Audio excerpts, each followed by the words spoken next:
Yang dimaksud dengan punuk unta itu bukanlah rambut panjang yang dilipat, karena posisinya berbeda.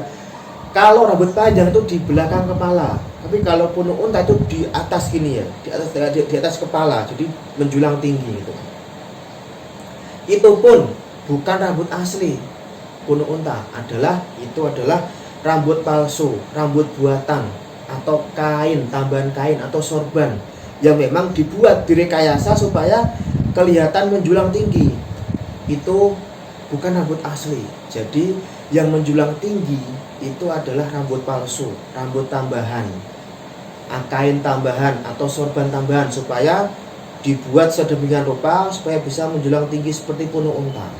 Kalau rambut asli yang dilipat di belakang ini bukan punuk unta ya, karena posisinya bukan di atas sini tapi di belakang sini gitu. Jadi jelas loh. Dan tujuannya itu untuk tadi berdandan, untuk berhias supaya menarik lawan jenis, menarik perhatian lawan jenis, sombong, riak, pamer, flexing lah gitu ya. Jadi tujuannya itu untuk berhias, berdandan gitu kan, dan sebagainya.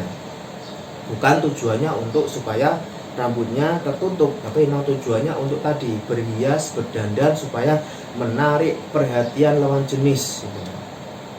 Supaya bisa flexing, pamer, riak, sombong, ujub dan sebagainya. Itu yang nggak boleh, itu yang dilarang, itu yang masuk neraka dalam hadis tersebut. Jadi bukan rambut asli ya lor. Nah, kemudian selanjutnya punuk unta sama dengan liputan rambut. Nah, ini ada pertanyaan. Memang ada ulama yang menafsirkan bahwa punuk unta itu lipatan rambut panjang. Tetapi jangan gegabah mengatakan bahwa wanita yang melipatkan rambut mereka sebagai berpenampilan bagai punuk unta. Sebab para ulama punya spesifikasi khusus dalam mengategorikan lipatan rambut itu agar bisa disebut sebagai mirip punuk unta yang dimaksud dalam hadis. Imam Al-Qurtubi sebagaimana dikutip oleh Imam Ibnul Hajar Al-Asqalani dalam kitabnya Fathul Bari juz 10 halaman 375 mengatakan, ini ada teks hadis tapi panjang, bukan hadis ya, teks perkataan ulama tapi panjang. Saya bacakan artinya saja ya, biar nggak kelamaan gitu. Jadi artinya al-bukhtu itu bentuk plural dari bukhtiyah, yaitu kata yang dipakai sebagai perumpamaan unta yang mempunyai punuk besar. Sedangkan kata asnimah bentuk plural dari sanam, yaitu ialah punuk yang menjulang tinggi yang berada di tengah-tengah punggung unta. Kepala-kepala wanita itu dianalogikan dengan punuk unta karena mereka mengangkat atau menjadikan gulungan dan lipatan rambut mereka di atas kepala sebagai bentuk perhiasan atau berhias, mempercantik dan dibuat-buat. Dan terkadang mereka melakukan itu dengan sesuatu yang bisa menambah rambut mereka, yaitu dengan rambut buatan. Ini juga menjadi peringatan sebagaimana diharamkan menambahkan atau menyambung rambut dengan rambut palsu. Diharamkan juga memotong rambut tersebut dengan tanpa alasan yang jelas. Ada poin penting yang dijelaskan oleh Imam Al-Qurtubi di situ, yaitu poin tazzinan wa tasonnu'an, sebagai bentuk perhiasan, berhias, mempercantik dan dibuat-buat. Makin jelas di sini bahwa yang dimaksud punuk unta itu ialah ikatan atau gulungan rambut yang bukan rambut, seperti kain atau sorban yang kemudian ditaruh di atas kepala dengan tujuan mempercantik diri atau kosmetik, yaitu dengan maksud berdandan untuk menarik perhatian lawan jenis. Sedangkan apa yang dilakukan oleh kebanyakan wanita Indonesia yang berambut panjang, kemudian dia melipatnya di belakang kepala agar bisa memakai kerudung tidak tergolong dalam sebutan punuk unta yang dilarang. Toh mereka bukan bertujuan untuk berhias, mereka melakukan karena memang tidak bisa menghindari hal tersebut dan bukan dibuat-buat agar terlihat modis.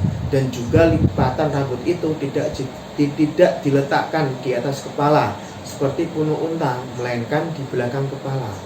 Karena dalam syarahnya tentang hadis itu, Imam Nawawi mengutip pendapat salah satu ulama yang menyebutkan bahwa punuk unta itu yang gumpalan rambut atau rambut palsu yang ada di atas kepala. Itu yang disebut dengan punuk unta. Lihat kitab Syarhun Nawawi ala Muslim juz 17 halaman 191.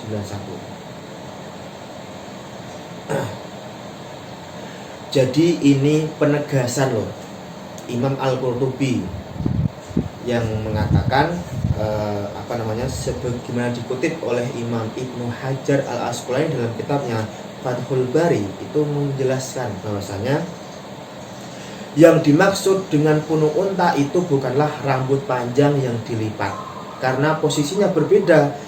Kalau rambut panjang itu di belakang kepala, tapi kalau punuk unta itu di atas gini ya, di atas kepala, jadi menjulang tinggi gitu. Itu pun bukan rambut asli.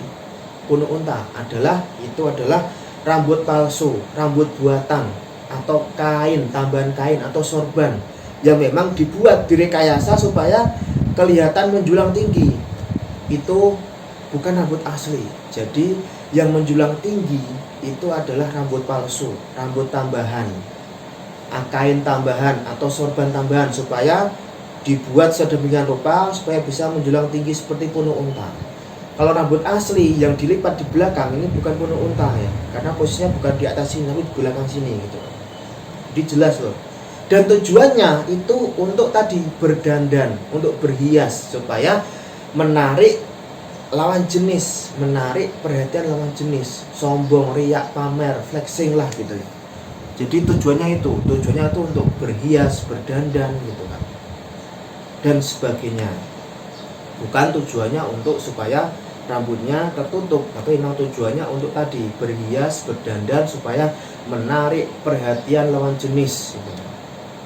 Supaya bisa flexing, pamer, riak, sombong, ujub dan sebagainya. Itu yang nggak boleh, itu yang dilarang, itu yang masuk neraka dalam hadis tersebut. Jadi bukan rambut asli ya lor ya.